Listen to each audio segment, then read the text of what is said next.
Hi, I'm Joe Graydon. I'm Terry Graydon. Welcome to this podcast of the People's Pharmacy, where we bring you the stories behind the health headlines. This podcast is brought to you by Redix Industries, makers of Utterly Smooth Body Cream. 800-345-7339, on the web at uttercream.com.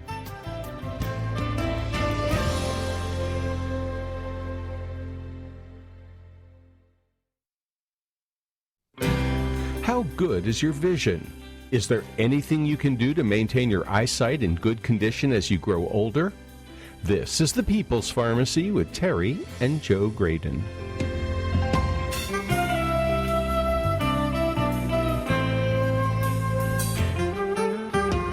Did you know that cataract removal has become the most common surgical procedure Medicare covers? As Americans age, more of us will experience chronic eye problems, such as glaucoma, diabetic retinopathy, and macular degeneration. There's an epidemic of nearsightedness among our youth. Could staring at tiny screens be bad for their eyes? Is there any way to reverse this trend? Coming up on the People's Pharmacy, we talk with one of the country's leading eye experts. Dr. Peter McDonnell is director of the Johns Hopkins Wilmer Eye Institute. First, the news. In the People's Pharmacy health headlines, many people take low-dose aspirin, usually 81 milligrams, to prevent cardiovascular complications.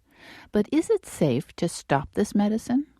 A large Swedish study used medical records and the National Death Registry to answer this question.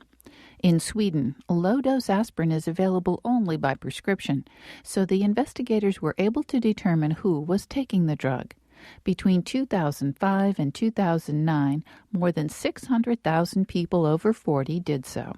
During 3 years of follow-up, about 15% of these people stopped taking their aspirin, and more than 62,000 were hospitalized or died from a heart attack or stroke.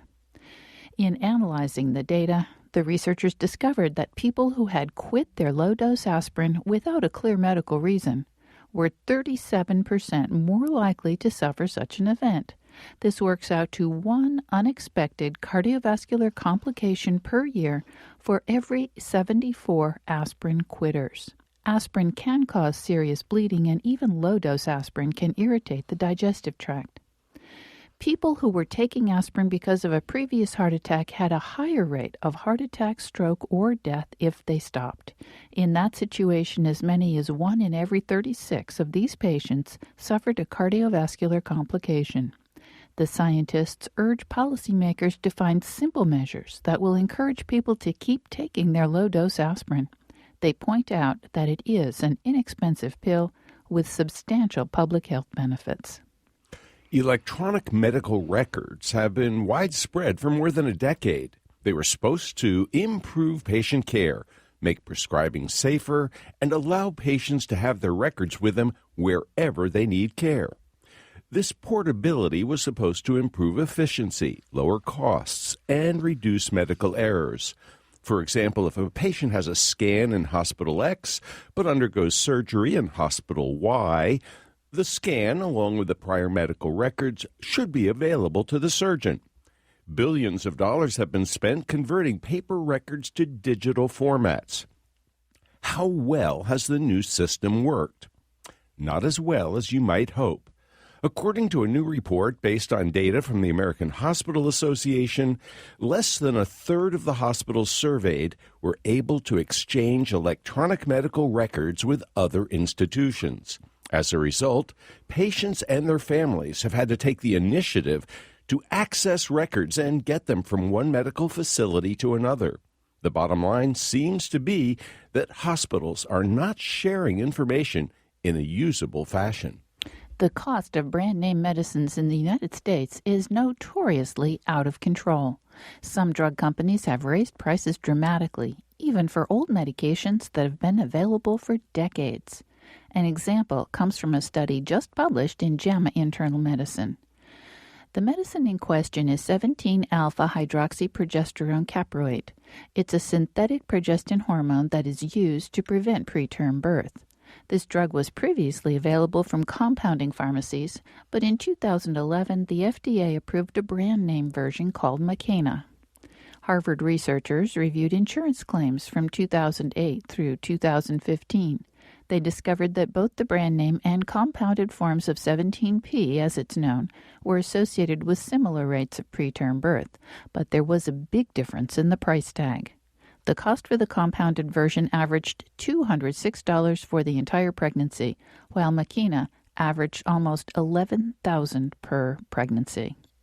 If all women at risk of preterm birth took the brand name drug, insurers would have to shell out more than $1.4 billion. In comparison, filling all those prescriptions with compounded 17P would cost approximately $27.5 million.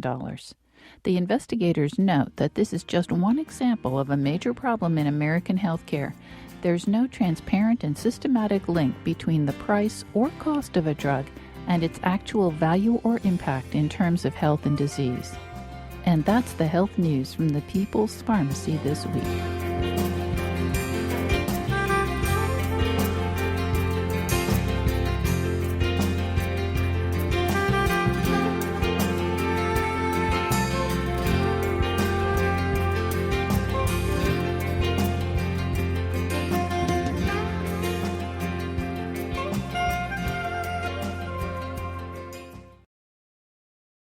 Welcome to the People's Pharmacy. I'm Joe Graydon. And I'm Terry Graydon. How's your vision? A lot of us don't think much about our eyes until something starts to go wrong. But taking proper care of our eyes can go a long way to preserving sight into the future. Will nutritional supplements aid our vision? Does staring at smartphones or electronic tablets impact our focus? How often should we see an ophthalmologist or other eye care specialist? For answers to these and many other questions, we turn to Dr. Peter McDonnell. He's professor of ophthalmology at Johns Hopkins School of Medicine and director of the renowned Johns Hopkins Wilmer Eye Institute. Welcome to the People's Pharmacy, Dr. Peter McDonnell. Thank you for inviting me today. It's a pleasure to be with you. And we're so glad to have someone on who can really explain to us everything we ought to know about vision. Let's just start with what should we know about how our eyes work? Well, the eyes are the most important part of the body, obviously, and the most interesting to physicians. And the way they work is, and one way to look at it is it's simple. The eye is a camera. We have two of them, so we can see stereo if everything works well. The way it works is the front of our eye focuses the light rays that come in, and they're focused back to the film of the eye, which is called the retina. The retina is special cells. They're nerve cells made from the same cells of the brain. In fact, the eyes form as a bulging of the brain while we're being put together inside our mothers. And these special cells have a pigment in them, and when a light ray or a photon hits the pigment, it makes the molecule change its shape. And that's important because when that molecule changes its shape, that generates an electrical signal. And that electrical signal travels through the nerve fibers, sort of like a cable for cable television. And those nerve fibers head back through the optic nerve back to the brain. The back part of our brain is the part called the occipital cortex, and that's the part of our brain that takes those images and interprets them and tells us what we're seeing and where it is and how fast it's moving, etc. Turns out we have some different pigments. Most of us have 3 pigments that detect different colors, red, blue, and green, and that's how we're able to see all the rich colors in the world. And then there's also a pigment that's just super sensitive, but it's a black and white pigment. So that's the pigment that works at night. That's the one that we use to see stars at night or to walk around in a dark movie theater. So it's a marvel of evolution, the eye, and it allows us to perceive all these wonderful things around us, including art and color. Now, Dr. McDonnell, you mentioned interpret. The brain interprets the messages that it receives. And I seem to remember from my high school biology class in that pinhole camera that what is actually projected on the back of the eye, on the retina, is upside down. And so the brain has to kind of reinterpret that message so that everything appears right side up. Can you explain that very briefly?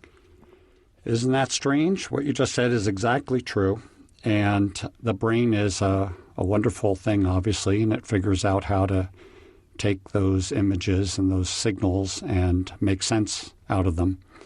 If you wear a pair of glasses, people have done this experiment in humans and in animals, and if you wear a pair of glasses that makes things look like they normally are, flips them, our brain in a few days will flip it back so it looks the way we would want it to look again. And then if you take off those special glasses, it takes a couple more days for the brain to flip it upside down yet again so that we can function normally. So the brain has plasticity and is a very special part of taking the signals that come from the eye and allowing us to interpret them and make sense of them. And you'll often see in school, maybe you had things where they show you optical illusions, special kind of art and drawings where things just don't really seem to make sense.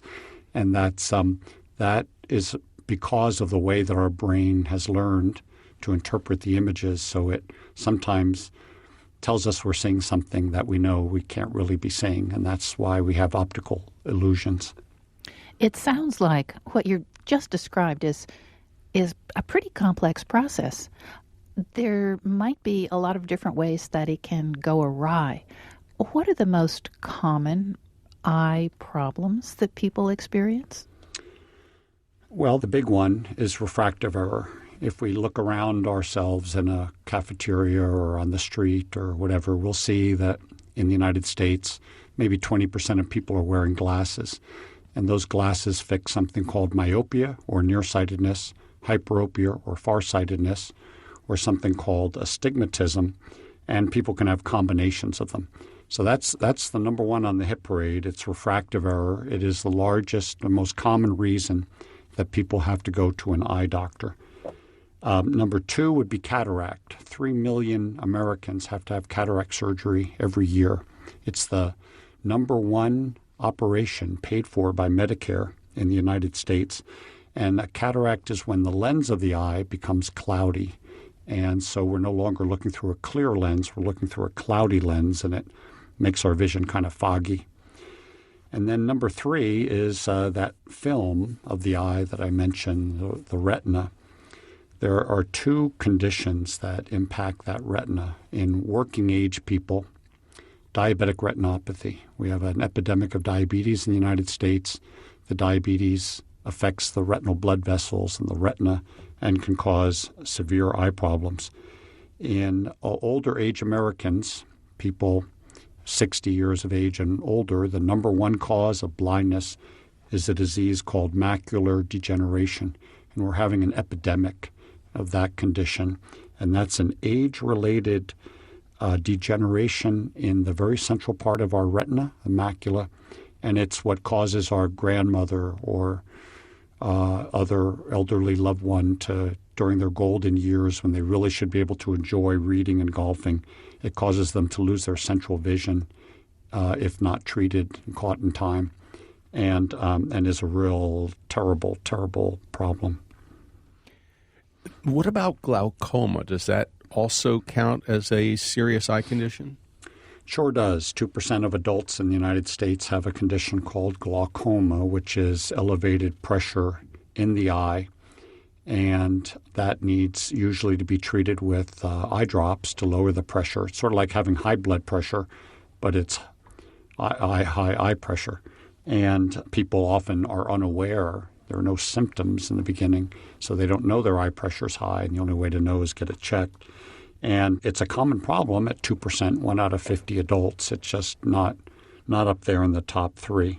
Well, we're going to talk about all of these eye conditions, how to detect them, perhaps how to prevent some or most of them, and then what to do if you've actually got them. But first, I'd like to ask you about myopia. There are an awful lot of people who are walking around, as you pointed out, with glasses on. And some of them have had LASIK surgery, so we don't even know that they have myopia.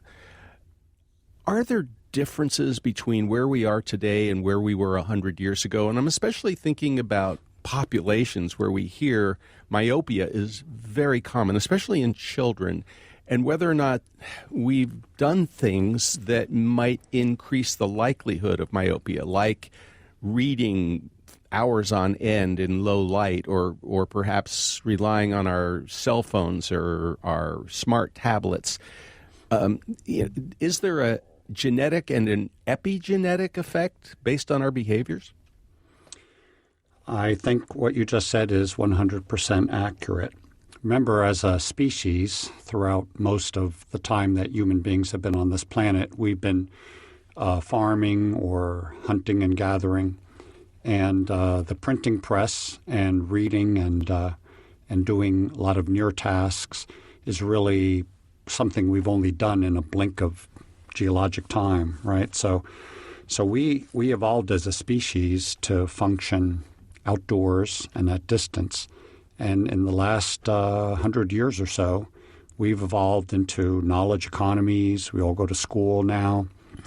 And what we see is that it is clear that the more time we spend reading, the more time we spend doing near work, increasing educational level, all these things are highly correlated with the development of nearsightedness.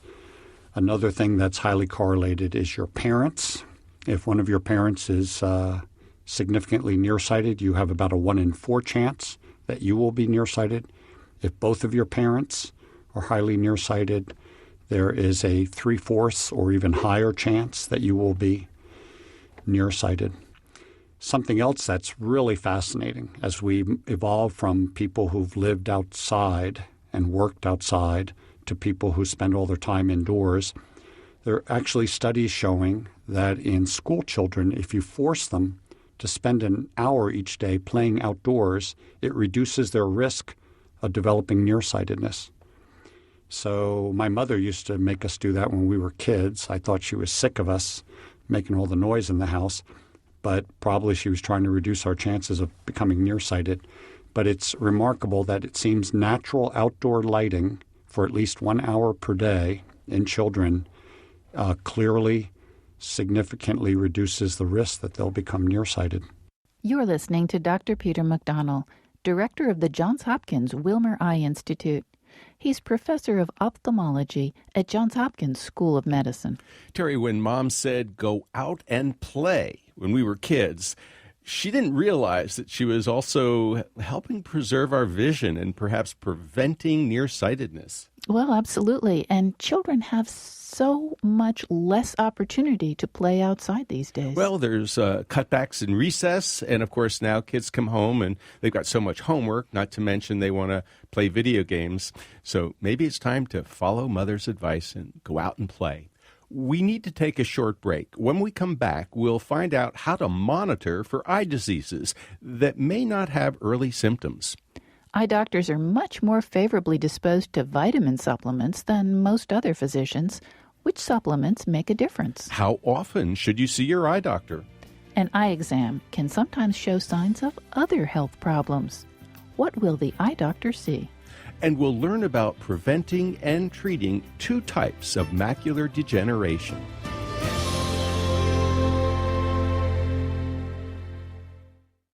You're listening to The People's Pharmacy with Joe and Terry Graydon. If you value the health information you get when you listen to The People's Pharmacy, consider subscribing to our email newsletter. You'll get the latest health news and information on upcoming podcasts delivered to your inbox twice a week.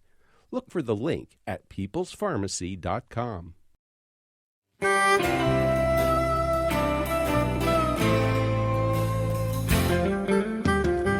Welcome back to The People's Pharmacy. I'm Joe Graydon. And I'm Terry Graydon. The People's Pharmacy is brought to you in part by Red X Industries, makers of utterly smooth creams and lotions that deeply moisturize to make dry skin feel soft and smooth. 800 345-7339, online at uttercream.com. If you'd like to order a CD of this show, you can call 800-732-2334. Today's show is 1050. That number again, 800-732-2334, online at peoplespharmacy.com. Are you concerned about your vision? Has someone in your family developed cataracts, glaucoma, or macular degeneration? Does that put you at risk? And what can you do to protect your eyesight? Our guest is Dr. Peter McDonnell, director of the Johns Hopkins Wilmer Eye Institute. He's professor of ophthalmology at Johns Hopkins School of Medicine. Dr. McDonnell, are there eye diseases or eye problems that don't have symptoms right away that may run us into real trouble if they're not caught early enough? There certainly are. We touched a little while ago on a disease called glaucoma, which is high pressure in the eye. It's also termed the sneak thief of sight. So that should give you some clue that it sneaks up on you. And just like having high blood pressure, most people don't know it, but it increases their risk down the road of getting a heart attack or a stroke or some other severe problem. Glaucoma with high eye pressure slowly squeezes and damages the nerve that goes from the back of the eye back to the brain and causes us to lose our side vision and then eventually get into the central part of our vision. So that's a big one, glaucoma, and it's very important why the American Academy of Ophthalmology recommends getting your eye pressure checked at least every other year. Another one of these sneaky ones is this disease called macular degeneration. It tends to occur and afflict older Americans, the retirement age population. But it doesn't start out as severe right away. It can start out as little yellow spots in the macula in the back part of the central retina.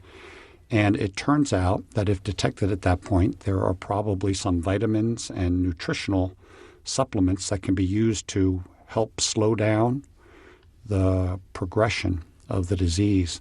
So that's another example of a condition that can be potentially blinding, and yet a patient can have it for years and not be aware of it because it doesn't cause any overt symptoms. Now, Dr. McDonnell, I have been fascinated to observe this whole vitamin nutrient thing that's been going on for the last couple of decades. And many of your medical colleagues basically say, people don't need vitamins. Just eat a well-balanced diet. They're going to be fine. All except the ophthalmologists. Your colleagues often say, nutrients do make a difference. And it may be that supplements can have an impact. Could you tell us which ones in particular might be beneficial? We know because the National Eye Institute, which is the part of NIH, the National Institutes of Health, that deals with eye problems, National Eye Institute. And the National Eye Institute sponsored a study called the Age-Related Eye Disease Study to try to definitively address this question. So we're not going by people's opinion or by somebody who's trying to sell a special preparation of vitamins without any science behind them. But we have actual data where they followed these people for 5-10 years and put half of them on the supplements and half of them on placebo sugar pills and watch what happened to them. And what that study definitively showed was that patients who had beginning some moderate forms of macular degeneration, little spots in the back part of the retina, those patients had slowing of progression and were less likely to advance to severe disease if they were taking these supplements. The key components seem to be certain antioxidants in the preparations, maybe zinc, lutein, and these antioxidants seem to have some protective effect. So is it good to have a well-balanced diet? Absolutely. Green leafy vegetables. My wife loves broccoli. That's a good one. My wife loves blueberries. That's a good one. In tomatoes, there's things called lycopenes, which seem to help be protective. But so many Americans, we don't either have time to buy, it seems, fresh vegetables, or we don't want to cook them. And so we don't have the diets that would be ideal. So particularly in those individuals, to take these supplements, and one can buy in a store a supplement that'll say, it'll have right on it, says this has the AREDS formula, AREDS, for age-related eye disease study formula, and that's the one that in general we have scientific proof is helpful in slowing or arresting the progression of macular degeneration. I'll just say parenthetically, in that same study, those supplements did not show an effect on cataract formation. Dr. McDonnell, how often should we see our eye doctor, even if we think our vision is just fine? Thank you very much. If we're doing fine and we've never been told we have a significant eye disease and we don't have a significant eye disease that runs in our families, then the recommendation is every couple of years is fine. If mom and her mother have glaucoma, or two of my sisters have macular degeneration, those are conditions that a lot of the risk is in our genes. And in that situation, I think most of us would recommend, with a significant family history of glaucoma, macular degeneration, et cetera, to get checked every year. People with diabetes should be checked every year.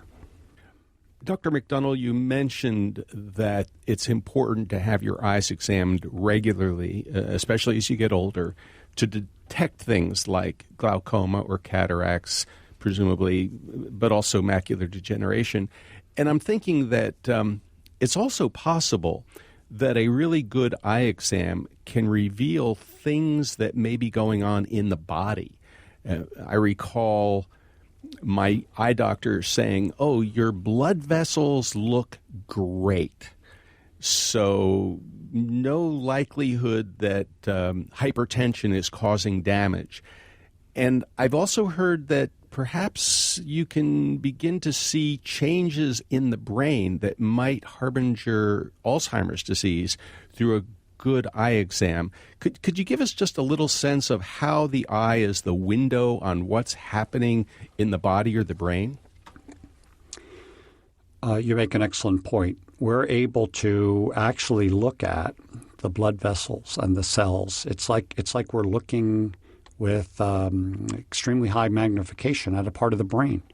So people who have diseases like diabetes, blood vessels throughout their bodies are being impacted, and doctors are making some educated guesses about the effects of that on, say, the kidneys by doing tests of urine function, and on the heart, say, by testing how good the heart runs when they do a stress test.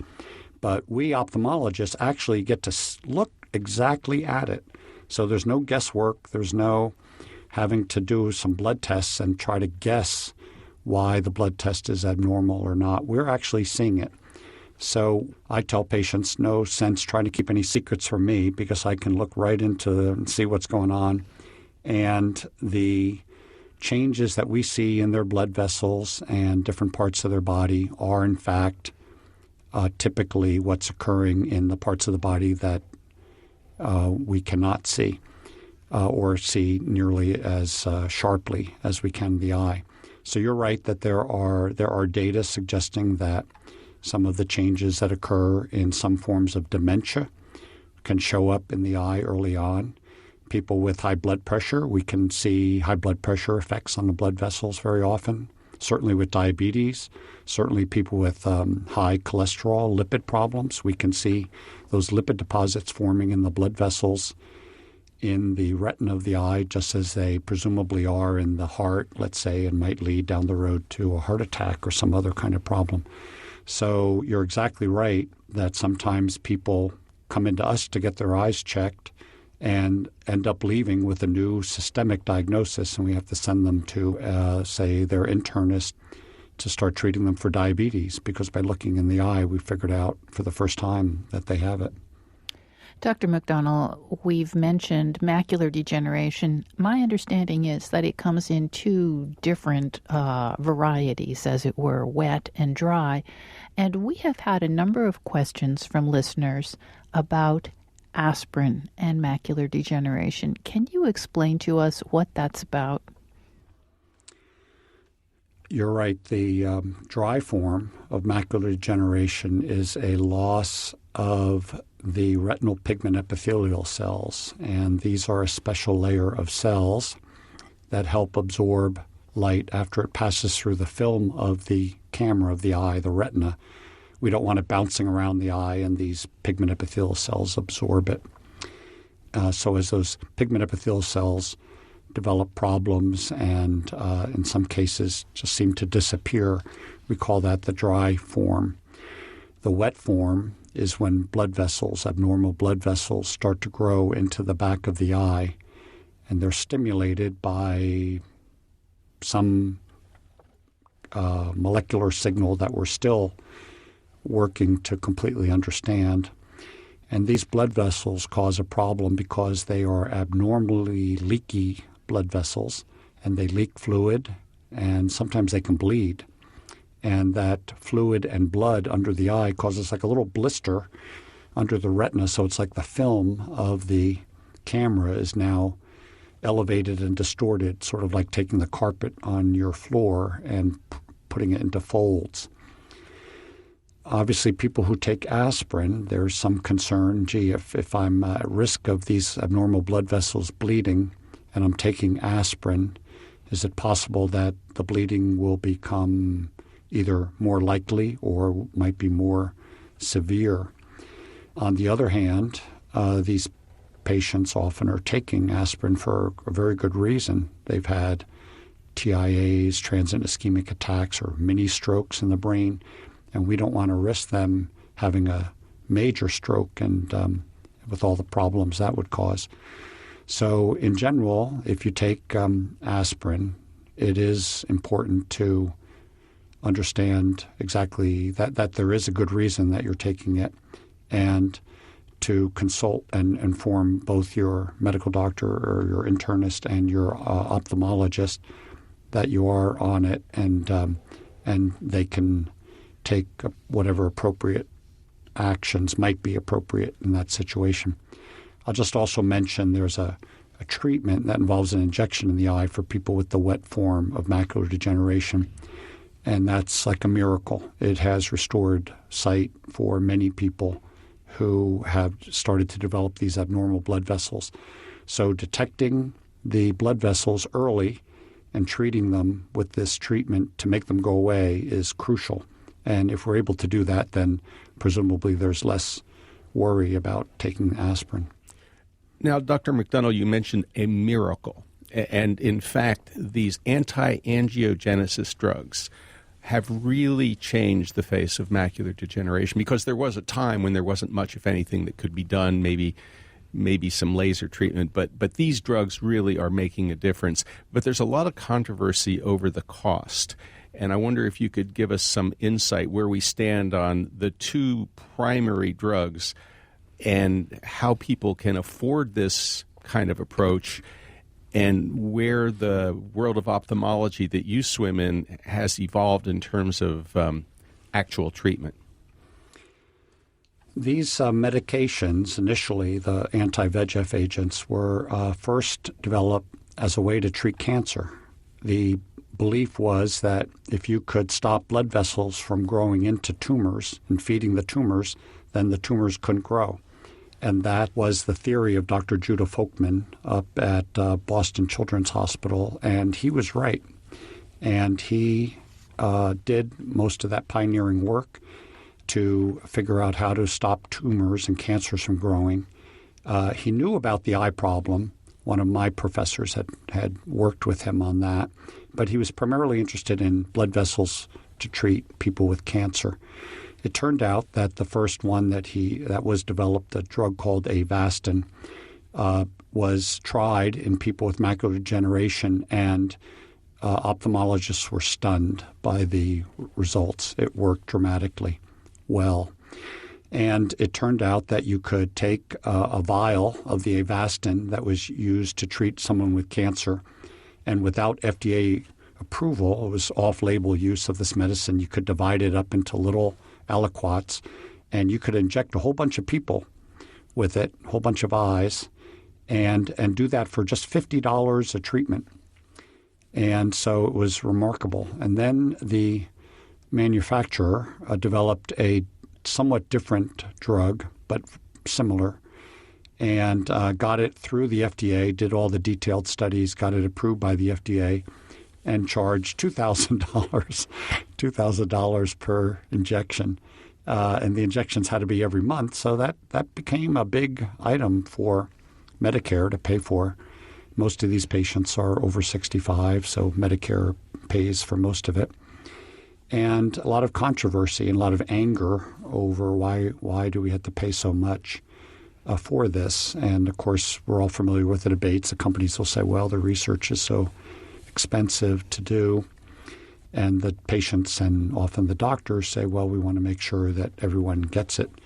So two similar, if you will, competing approaches, one using a drug first approved for colon cancer treatment, and the doctors sort of mix it up, or the hospital pharmacy will mix it up on its own into these syringes at $50 a pop, or the FDA-approved, more packaged, more for this eye purpose at $2,000 a pop. A large study, partially supported by the National Eye Institute, showed that the results with the two treatments pretty similar.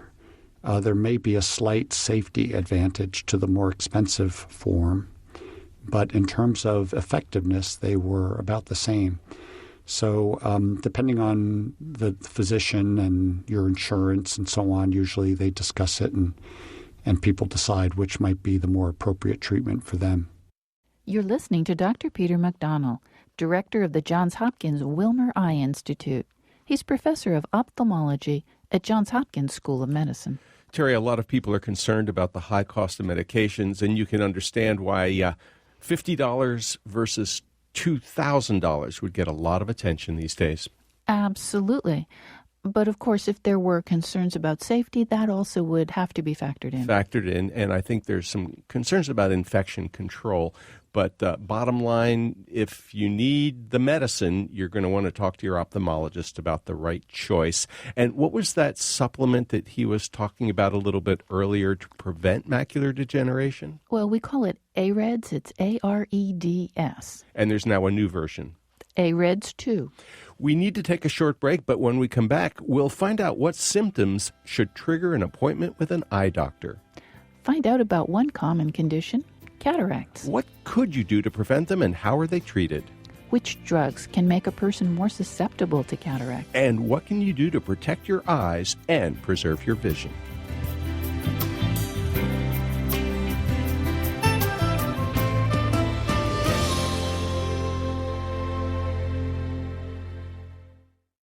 You're listening to The People's Pharmacy with Joe and Terry Graydon. Thanks for listening to this podcast of The People's Pharmacy. If you like it, why not rate or review it in the iTunes store? We'd appreciate it.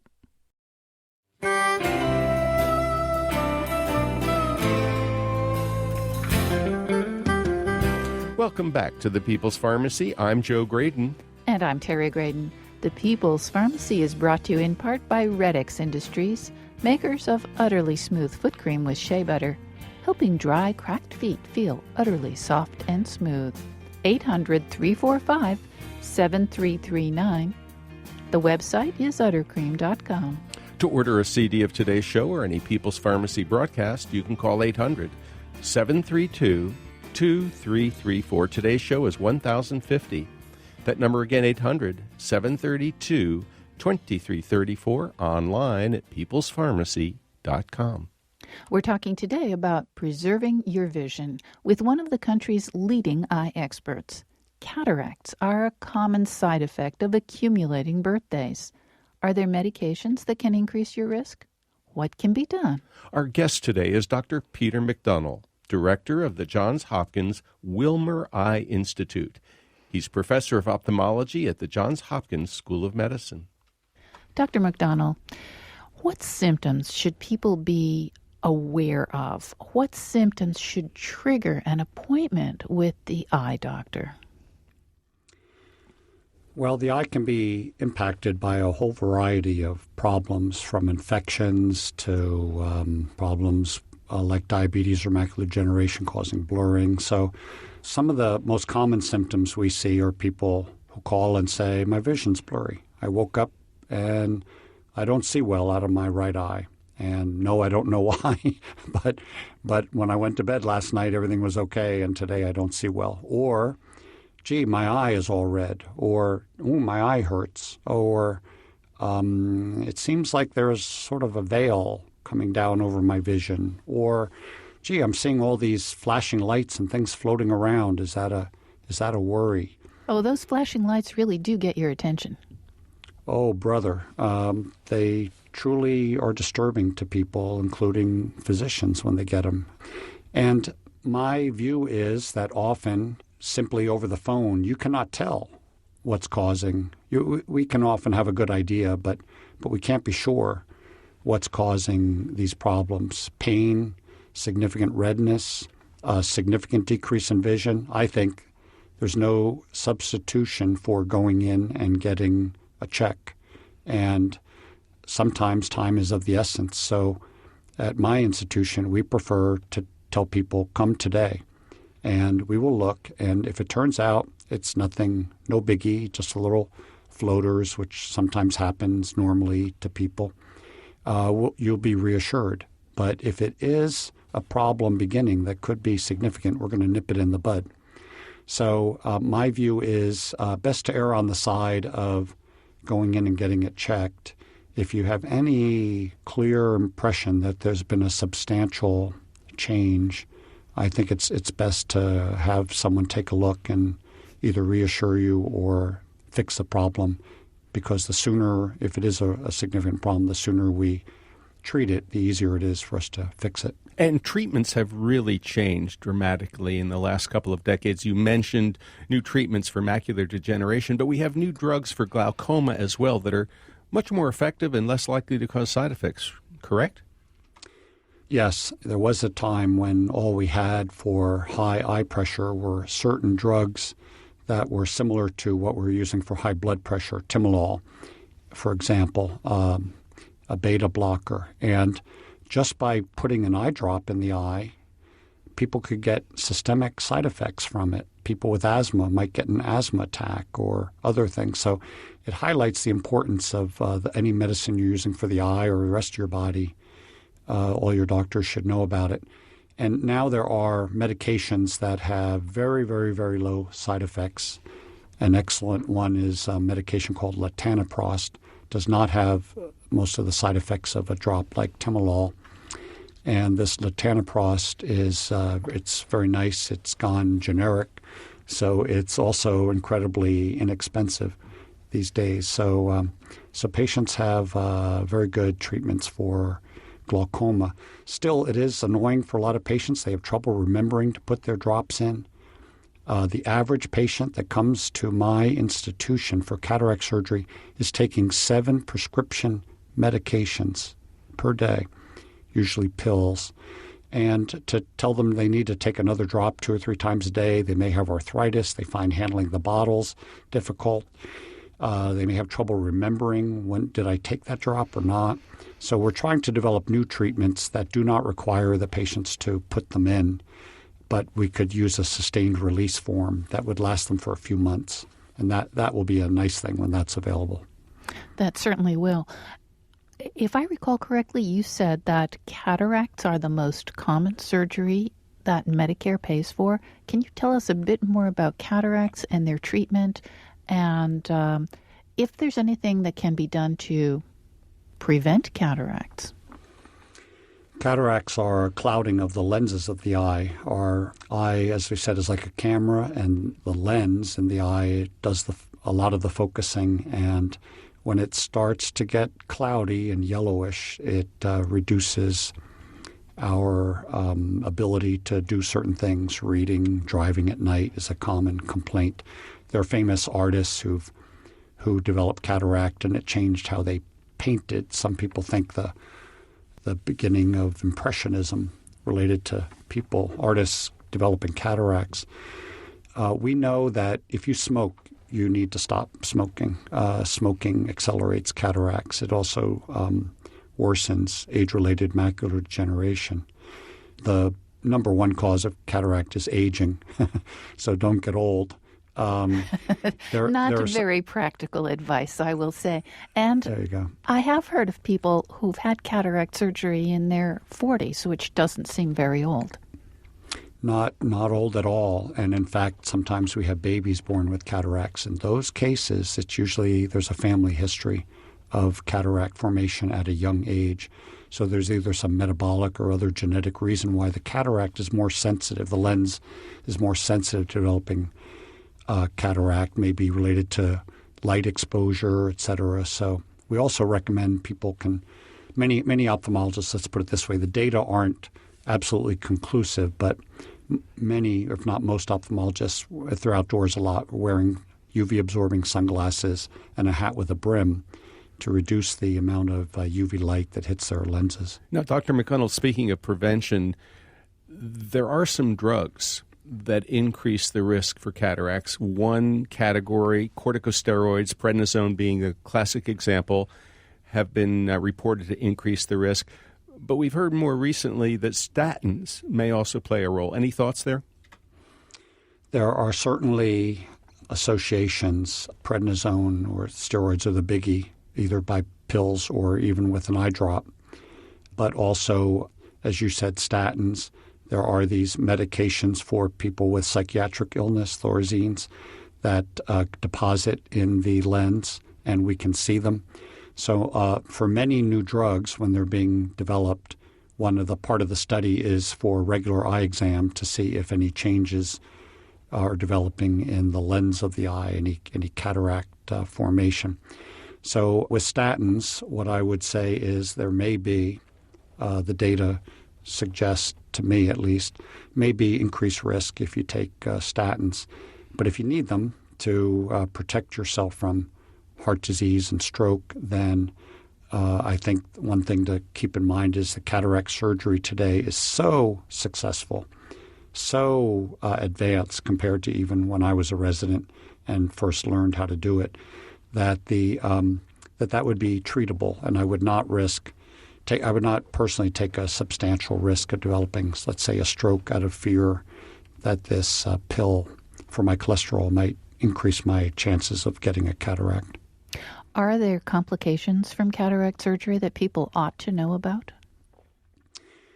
There are, to the best of my knowledge, every surgery has potential side effects and complications. So after a complete eye exam, a cataract surgeon should be able to tell a patient in their particular instance what the risks would be and give them some odds. The number one risk, the thing we're most concerned about, is infection. The eye, and particularly the retina, the film of the eye, is super sensitive, and infection and the inflammation, the white blood cells that fight the infection, can very quickly damage the retina. So that risk is somewhere on the order of 1 in 1,000, 1 in 2,000, something like that.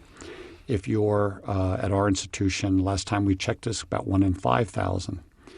But if you're that one person, it's a big deal to you. So I think it's important to think things over carefully. Is your vision really deteriorated to the point where it truly is interfering with your activities of daily living? Are you truly not enjoying life so much anymore because you don't feel safe driving, or you're having trouble reading or doing your art or the other things that you love? If not, I would wait and let it get worse. But if you're there at that point, then we think in general the odds of a serious complication are in the average patient are so low that the cataract surgery results are very, very good. Dr. McDonnell, how has cataract surgery changed over the last couple of decades, especially with regard to the kinds of lenses that you now use? Back in the old days, when I was a youngster, we admitted people to Johns Hopkins Hospital for 3 days 3 days. Can you believe it? Now they're here for 3 hours. They come in, they have the surgery, they go home. Sometimes we'd be put to sleep when we did the surgery. Now we sometimes just give them numbing drops. And the surgery that used to take an hour for a very skilled surgeon to perform can now be done in a small fraction of that period of time. In the old days, again, when just because I'm so old, we had to give people these really thick so-called cataract glasses so they could see after surgery. Now we give them lens implants, which do the focusing in many cases perfectly for the patient, and they literally walk out of the operating room seeing extremely well. It is remarkable. Patients love it.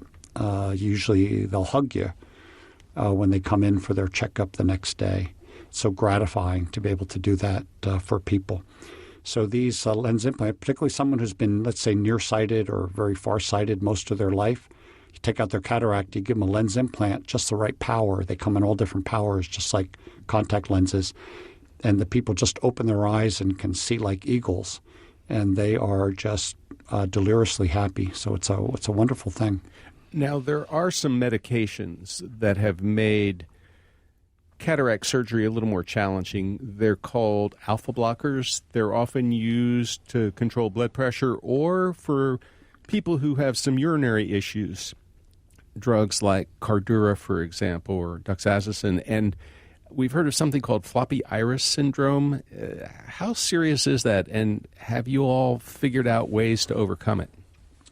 You're exactly right that benign prostatic hypertrophy, so common in men who get to be around the age where they're also developing cataracts, the medications for them can affect the iris of the eye. So the iris is what we want when we look at someone and we say that their eyes are blue or their eyes are brown. That's the iris and the color of the iris that we're talking about. And the iris can open and close, that little pupil in the center, let more light in or less light in, depending on how dark it is around us. And these medications that are used to treat things like benign prostatic hypertrophy can cause the muscle in the iris to lose its tone, and it becomes literally floppy like a piece of wet tissue paper. And that can be quite a surprise. When we first started operating on people that had it, it turned into, could be kind of tricky. So what has been developed are special hooks that can be used to keep the iris out of the way. The key thing here is if you are a patient and you're thinking about having a surgery, including cataract surgery, you do want to bring a list of all your medicines and share them with your ophthalmologist.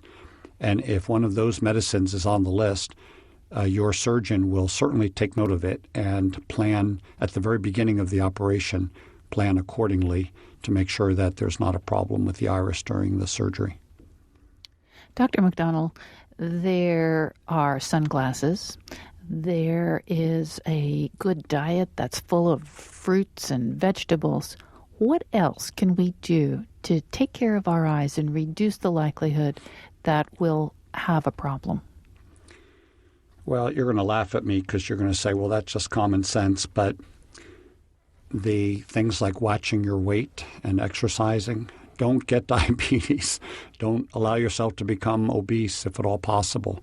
That condition just causes problems throughout your body, but especially the eye. As I said, diabetic retinopathy is the number one cause of blindness in working age Americans. So it's a real problem. When I was a resident, we thought it was going to cease to exist because the laser had been developed by one of my professors. And so we thought, okay, now we have a treatment. And diabetes is fairly uncommon, so we'll be able to eliminate blindness. And it turned out just the opposite happened. Diabetic retinopathy has become more common, and that's because of the epidemic of diabetes and epidemic of obesity in the United States. So having a proper diet, controlling one's weight, avoiding smoking, eating fresh fruits and vegetables, all these things that our mothers, playing outside when we're children, all these things that our mothers said we should do are all the right things, and they're under our control. if there's nothing we can do, we have diabetes and we can't get rid of it, we do know that the best we control the diabetes, the best the blood sugar and the hemoglobin A1C are controlled, the better for the eye, the less likelihood of losing vision. So if one cannot get rid of one's diabetes, then the better that you work with your internist or diabetes endocrinologist to treat it, the more you'll help your eyes.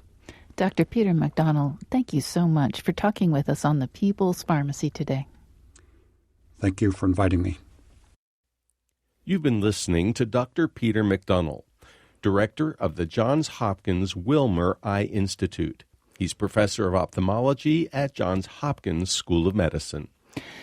Joe, Dr. McDonnell's recommendations that we exercise, that we eat well, especially lots of fruits and vegetables, that we take supplements that are rich in antioxidants if that's appropriate.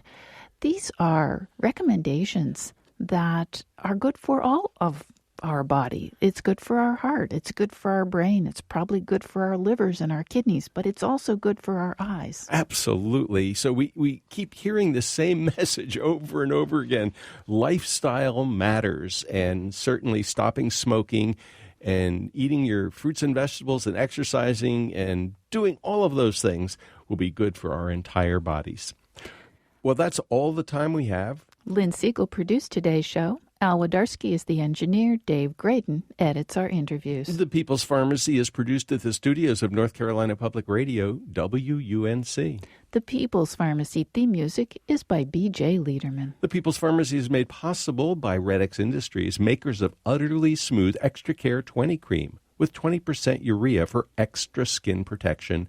The number is 800-345-7339, online at uttercream.com. If you'd like to purchase a CD of today's show or any other People's Pharmacy broadcast, you can call 800-732-2334. Today's show is number 1050. That number again, 800-732-2334, or find it online at peoplespharmacy.com. When you visit our site, you can check out information on prescription drugs, herbal medicines, and home remedies. Share your thoughts on today's show. You'll also find a bonus interview, Dr. McDonnell's recommendations on treating dry eyes, as an extra. You'll find it at peoplespharmacy.com. And at our website, you can also sign up for our free online newsletter or the free podcast of the show. That way, you can listen at your own convenience or share it with a friend. It's all there at peoplespharmacy.com. In Durham, North Carolina, I'm Joe Graydon. And I'm Terry Graydon. Thank you for listening. Please join us again next week.